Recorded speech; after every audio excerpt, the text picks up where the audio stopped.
Hello everyone, क्या हाल चाल आप सभी के। अभी हम लोग चैप्टर नंबर 7 में फॉर्म्स ऑफ बिजनेस ऑर्गेनाइजेशन में पहला पार्ट सोल प्रोप्राइटरशिप कंप्लीट किए थे, राइट। सोल प्रोप्राइटरशिप कंप्लीट करने के बाद में we have come on to the partnership. Partnership में देखो हमने कौन कौन से टॉपिक पढ़ लिए हैं। क्या हमने फीचर्स ऑफ पार्टनरशिप पढ़ा? हाँ पढ़ा। क्या हमने टाइप्स ऑफ पार्टनरशिप पढ़ा? हाँ पढ़ा। टाइप्स ऑफ पार्टनर पढ़ा? हाँ पढ़ा। उसके बाद हमने मेरिट्स भी पढ़े और डीमेरिट्स भी पढ़े। फिर हमने पार्टनरशिप डीड कैसे होता है ये भी समझा। आज का हमारा topic without wasting time registration of partnership. सीधा लेके चलता हूं आपको रजिस्ट्रेशन ऑफ पार्टनरशिप में और उसको खत्म करने की कोशिश करते हैं अभी के अभी। सबसे पहली बात, रजिस्ट्रेशन ऑफ पार्टनरशिप होता क्या है। पहली बात तो ये कि अगर आपके एक पार्टनरशिप फर्म है, कोई जरूरी नहीं है कि आप पार्टनरशिप फर्म का रजिस्ट्रेशन करवाओ, क्योंकि पार्टनरशिप एक्ट में पार्टनरशिप फर्म का रजिस्ट्रेशन करवाना कहीं पर भी कंपलसरी नहीं लिखा हुआ है। तो क्या पार्टनरशिप फर्म का रजिस्ट्रेशन करवाना पड़ेगा? Your choice. बट रजिस्ट्रेशन करवाने के और रजिस्ट्रेशन ना करवाने के दोनों के अलग अलग कॉन्सिक्वेंसेस है। आई रिपीट, दोनों के अलग अलग कॉन्सिक्वेंसेस हैं, रजिस्ट्रेशन करवाने के भी और ना करवाने के भी। तो सबसे पहला, अगर आपसे कोई क्वेश्चन पूछे कि रजिस्ट्रेशन करवाना है कि नहीं करवाना है, तो आई सजेस्ट कि करवाना चाहिए। क्या फायदा होता है अभी डिस्कशन करेंगे उस पर। तो क्वेश्चन अराइज होता है कि रजिस्ट्रेशन करवाएं कैसे, राइट। रजिस्ट्रेशन करवाएं कैसे, तो इस चीज को हम लोग पढ़ रहे हैं रजिस्ट्रेशन प्रोसीजर के अंदर। Now what is the meaning of registration procedure. तो सबसे पहले, अगर कोई भी पार्टनरशिप फर्म रजिस्टर होना चाहती है तो इसमें लिखा है can be registered whether at the time of its formation, यानी कि पहली बात, रजिस्ट्रेशन कब करवाना है। पहला क्वेश्चन क्या हो गया, रजिस्ट्रेशन कब करवाना है। या तो आप करवा सकते हो eight the time of formation, यानी कि जब आपने बनाया है, और दूसरा आप रजिस्ट्रेशन करवा सकते हो आफ्टरवर्ड्स। मतलब क्या हुआ, यानी कि रजिस्ट्रेशन कभी भी करवा सकते हो, पहले भी करवा सकते हो और बाद में भी करवा सकते हो, सब्सिक्वेंटली। दूसरे नंबर पे इसने बोला कि one need to file an application. व्यक्ति को रजिस्ट्रेशन करवाने से पहले एक एप्लीकेशन फाइल करनी पड़ेगी। क्या फाइल करनी पड़ेगी? एप्लीकेशन। किसके यहां पे फाइल करनी पड़ेगी? रजिस्ट्रार ऑफ फर्म के यहां पे फाइल करनी पड़ेगी।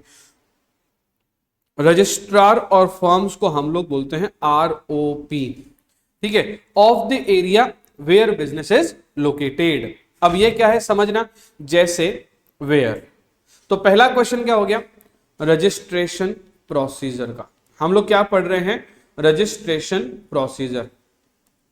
तो रजिस्ट्रेशन प्रोसीजर में पहला क्वेश्चन क्या हो गया, व्हेन। दूसरा को क्या हो गया, वेयर। तो कहां जाना पड़ेगा आपको? देखो मेरी बात सुनो, सपोज आप जोधपुर के हो, तो जोधपुर का रजिस्ट्रार ऑफ पार्टनरशिप फर्म बैठते हैं जयपुर में।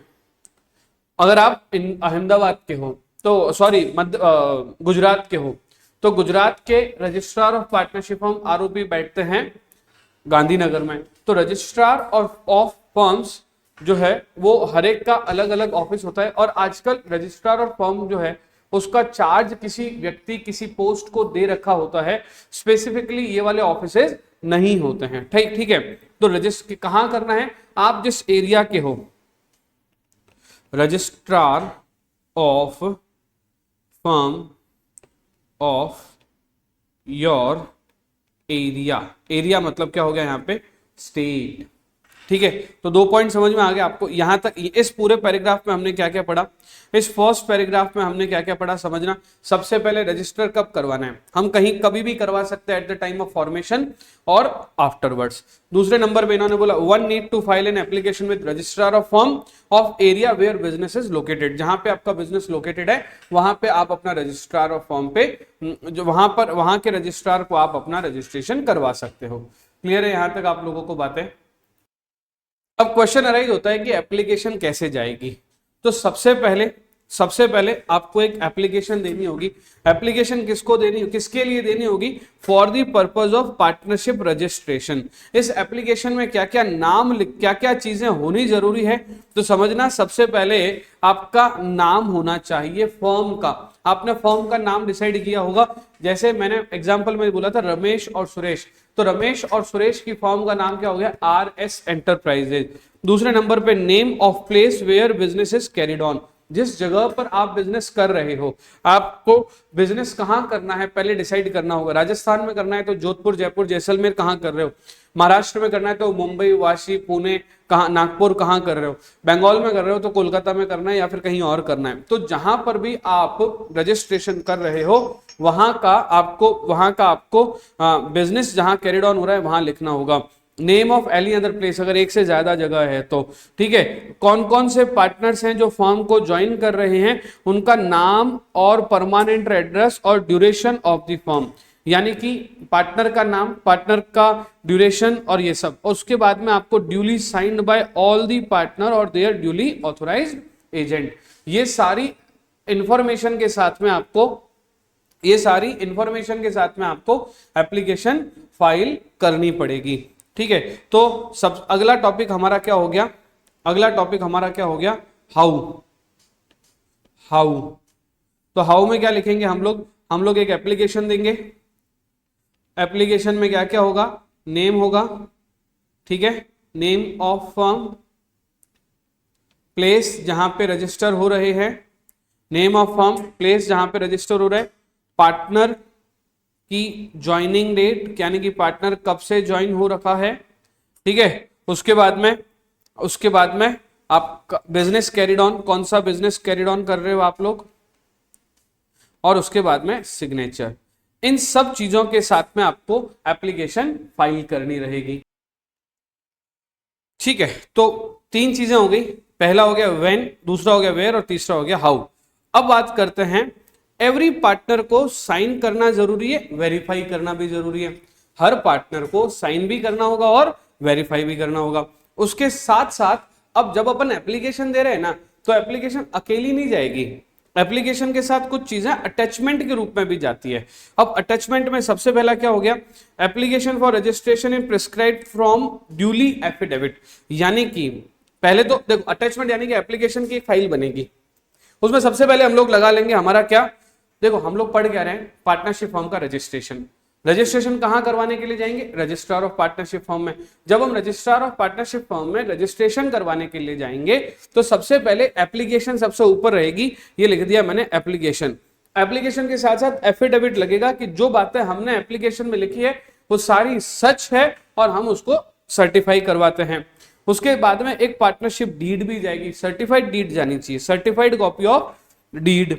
ठीक है, अब सर्टिफाइड का मतलब क्या हो गया, ये as per stamp act stamp paper के ऊपर लगी हुई होनी चाहिए, स्टाम्प पेपर पे छपी हुई होनी चाहिए। मैंने कल के लेक्चर में आपको डीड बताई थी ना, स्टाम्प पेपर पे वैसी वाली डीड डालनी है हम लोगों को।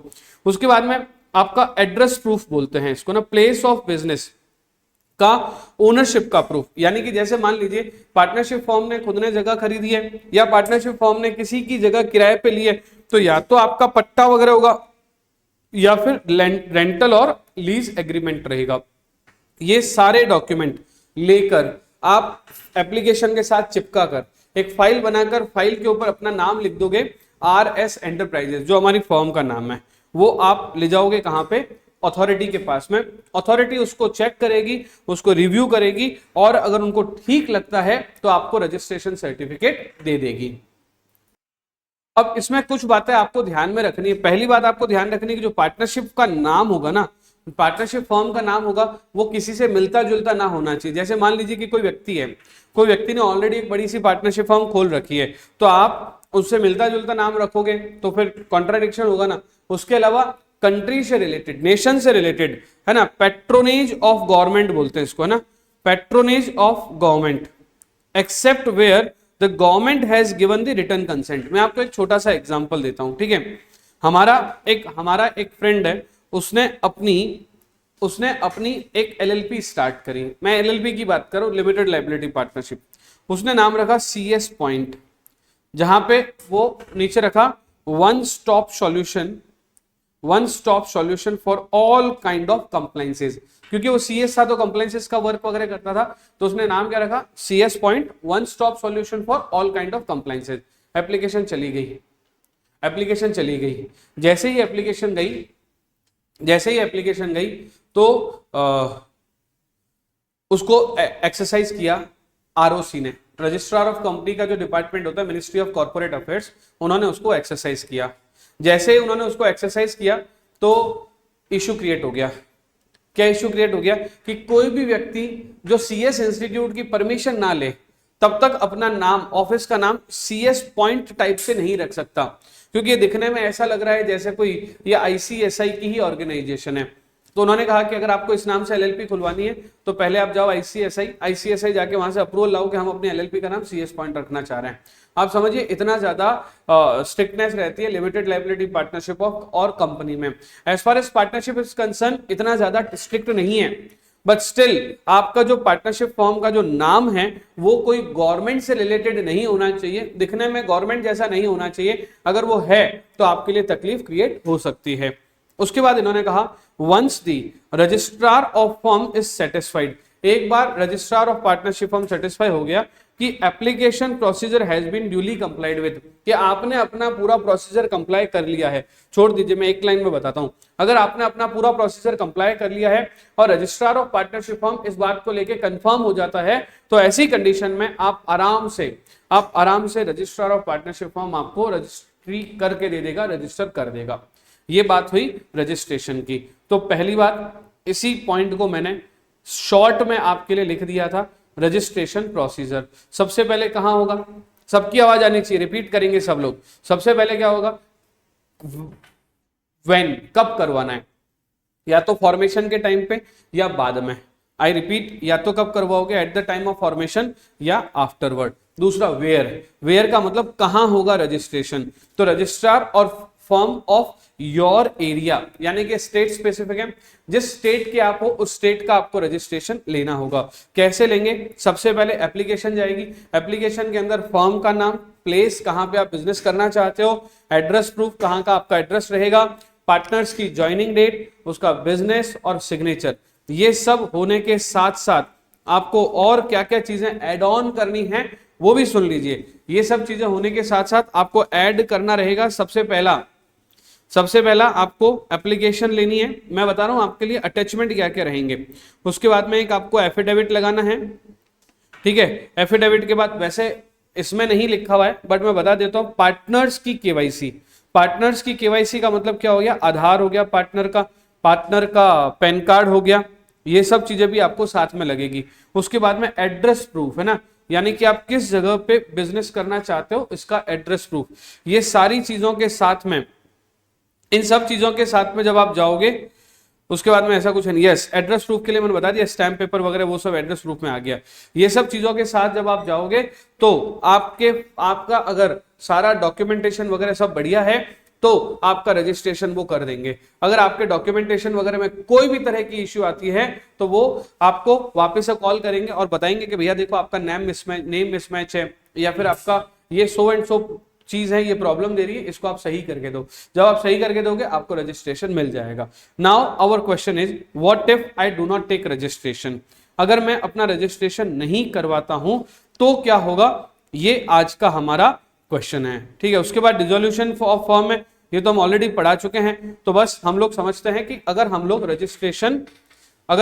रजिस्ट्रेशन नहीं करवाएं तो क्या होगा, ठीक है। कॉन्सिक्वेंस ऑफ नॉन रजिस्ट्रेशन, एक बार चेक करिए कॉन्सिक्वेंस ऑफ नॉन रजिस्ट्रेशन क्या क्या है।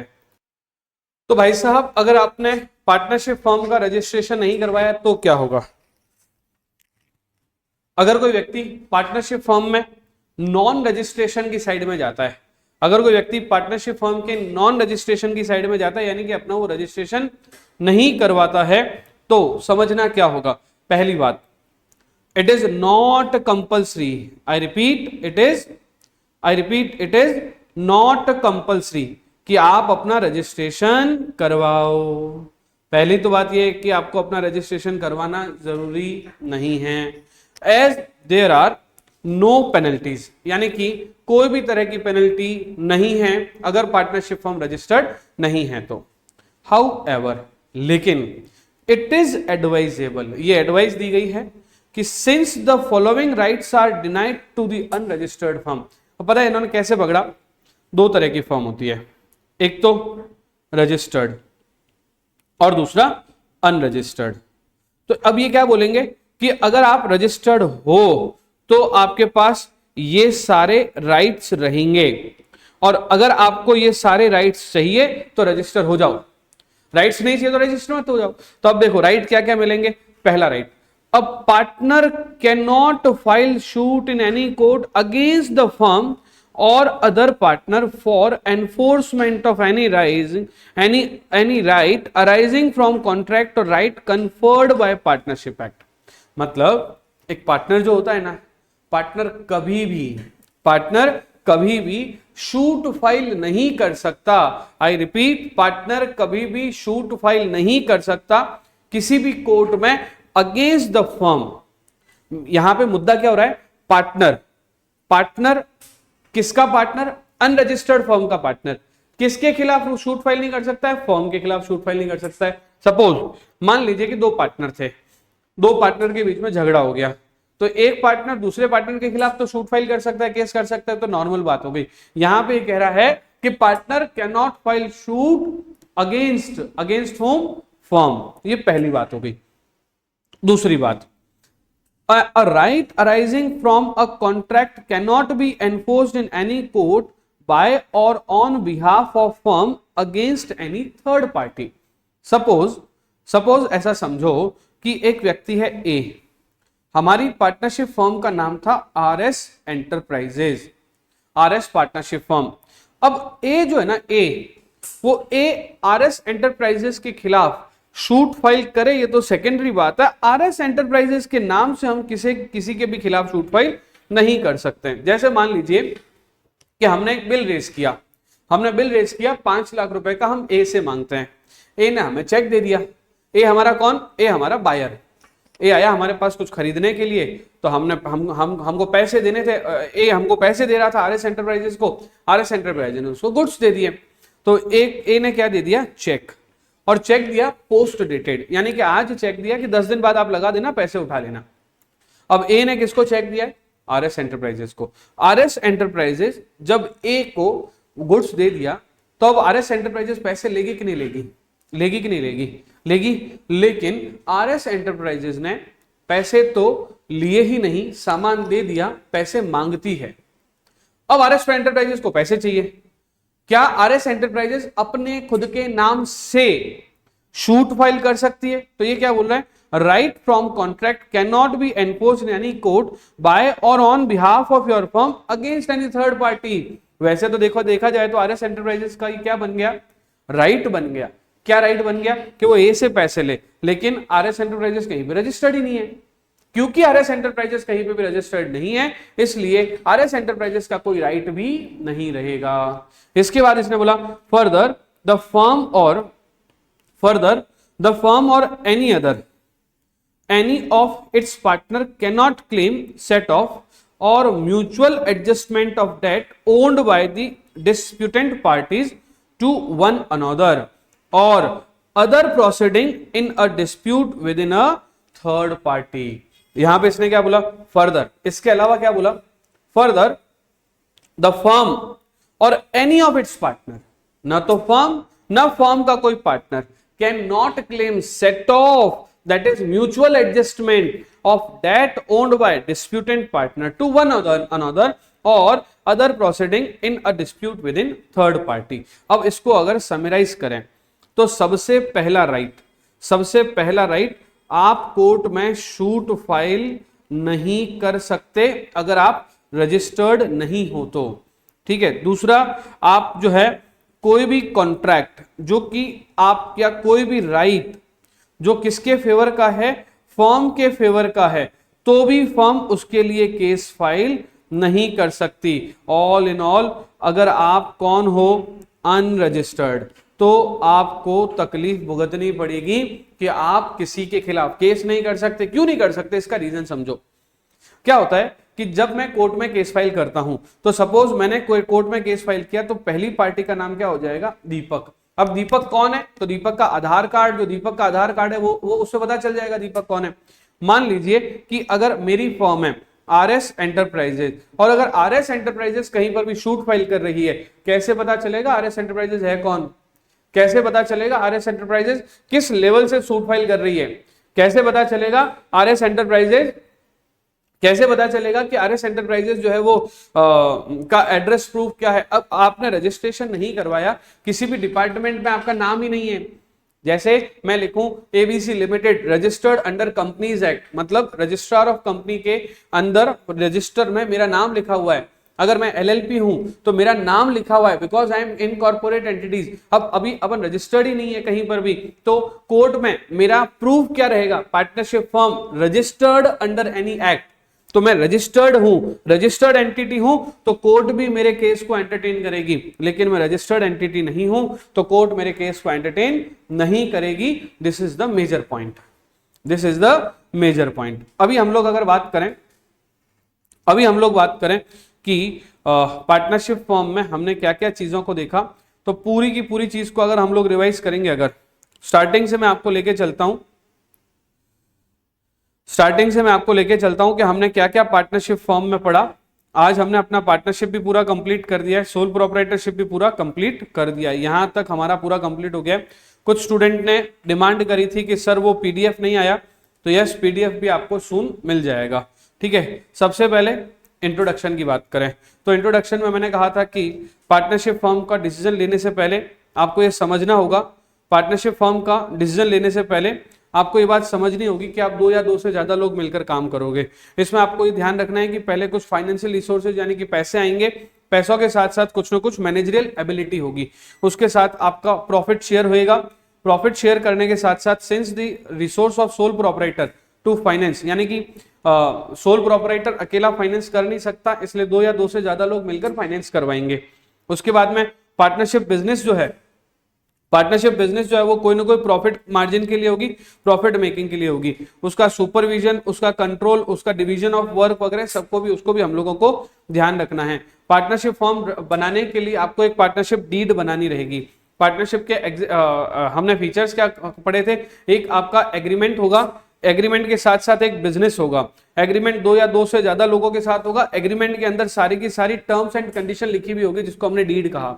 दूसरे नंबर पर वो डीड के जरिए हम लोग बिजनेस करेंगे, बिना बिजनेस के आपकी पार्टनरशिप आगे नहीं चल सकती है। आप प्रॉफिट और लॉस को भी आपस में शेयर करेंगे, प्रॉफिट और लॉस को भी शेयर करने के बाद आपके बीच में रिलेशन कौन सा होना चाहिए, एजेंसी रिलेशन होना चाहिए। अनलिमिटेड लाइबिलिटी रहेगी, आपकी लाइबिलिटी कैसी रहेगी, अनलिमिटेड। मैनेजमेंट आपका रहेगा कॉमन, मैनेजमेंट आपका रहेगा कॉमन। उसके अलावा आप अपने शेयर्स को बिना पार्टनर से पूछे ट्रांसफर नहीं कर सकते हो। उसके बाद में हमने डिस्कशन किया, रजिस्ट्रेशन करवाना कंपलसरी तो नहीं है, लेकिन रजिस्ट्रेशन करवाने के बहुत सारे बेनिफिट्स होते हैं। उसके बाद में हमने पढ़ा ड्यूरेशन, ड्यूरेशन के नाम पे हमने पढ़ा 3 तरह की पार्टनरशिप होती है। ऐसी पार्टनरशिप जो कभी खत्म नहीं होती, जब तक पार्टनर्स खुद ना चाहे, उसे पार्टनरशिप एट विल कहा जाता है। ऐसी पार्टनरशिप जो किसी पर्टिकुलर टाइम के लिए होती है, उसको पार्टनरशिप एट फिक्स ड्यूरेशन कहा जाता है। ऐसी पार्टनरशिप जो किसी पर्टिकुलर वर्क के लिए होती है, चाहे वो राखी की दुकान हो, चाहे फटाकों की दुकान हो, या फिर वो होली की गुलाल की दुकान हो, तो उसे पर्टिकुलर पार्टनरशिप कहा जाता है। अगर मान लीजिए 2 साल 3 साल 5 साल के लिए अगर पार्टनरशिप फॉर्म खोली तो उसे पर्टिकुलर के बजाय पार्टनरशिप बाय फिक्स ड्यूरेशन कहा जाता है। उसके अलावा मैंने आपको बताया था कि 4 तरह के पार्टनर होते हैं। पहला पार्टनर होता है एक्टिव पार्टनर, जो डे टू डे बिजनेस में रोटेशन में आपकी डे टू डे बिजनेस में आप लोगों को एक्टिवली पार्टिसिपेट करता है, वो एक्टिव पार्टनर होता है। जो पार्टनर एक्टिवली पार्टिसिपेट नहीं करता, सिर्फ पैसा लगाता है प्रॉफिट लेता है, पैसा लगाता है प्रॉफिट लेता है, स्लीपिंग पार्टनर होता है। नॉमिनल पार्टनर वो पार्टनर होता है, नॉमिनल पार्टनर, ये ध्यान रखना, ठीक है। नॉमिनल पार्टनर वो पार्टनर होता है जो डे टू डे बिजनेस में बिल्कुल भी ध्यान नहीं देता है, पैसा बिल्कुल भी नहीं ध्यान देता है, लेकिन सिर्फ और सिर्फ उसका क्या होता है, नेम और शेक के लिए वो पार्टनर होता है, ठीक है। और उसके बाद हमने पढ़ा था पार्टनर्स बाय होल्डिंग। अगर कोई व्यक्ति अपने आप को पार्टनर बताता है तो बाद में इस बात से वो डिनाई नहीं कर सकता कि वो पार्टनर नहीं था, ठीक है। उसके बाद में हमने पढ़ा अदर्स, तो अदर्स में हमने अदर्स वाले अभी आपको मैंने डिस्कशन करवा दिए।